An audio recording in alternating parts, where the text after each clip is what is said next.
When you were actively managing money, you presumably were under the same pressures as other fund managers to show performance results. Right.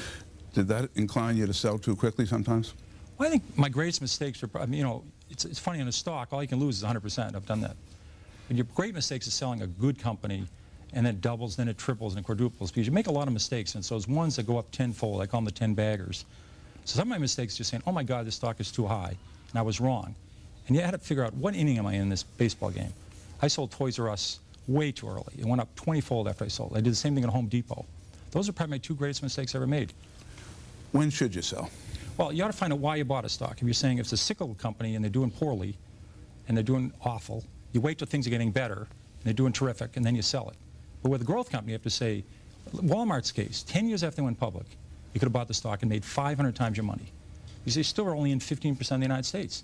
And they could say, why can't they go to 17? Why can't they go to 19? Why can't they go to 23? So for the next 4 decades, they went around the country. So you have to say to yourself, in this stock, I have a 10-year story, a 20-year story. You ought to be able to write that down and follow that. And that's what I do with the company. And that's your decision. That's how you sell it.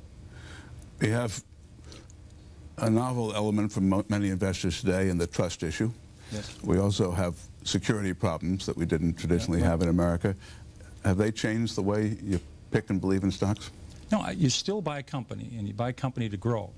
And if it's a textile company or it's an electronics company or a software company, you better understand what they do.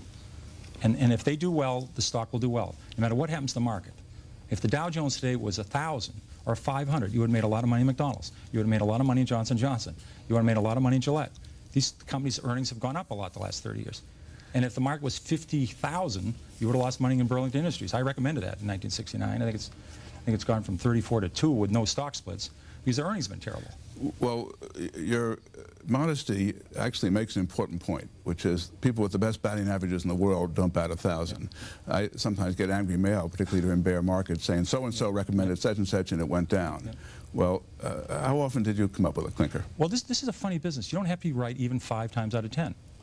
If the times you're right, you make a double and triple. It offsets all those times you lose 20 or 30%. So when you buy a stock, you ought to say to yourself, how much can I lose and how much can I make? And you ought to be able to make a lot. Stocks are risky. I mean, look at how much we lost in AT&T. Look how much we lost in Xerox. These were quality companies. You know, you can lose a lot in a stock. So you got to say to yourself, how much can I make? Because I want to buy a stock, if I'm right, I'm going to make a double or triple. Does your own confidence ever get shaken? Every day I think the market's going to go up. You know? I keep calling a lot in my company, so I keep calling the company.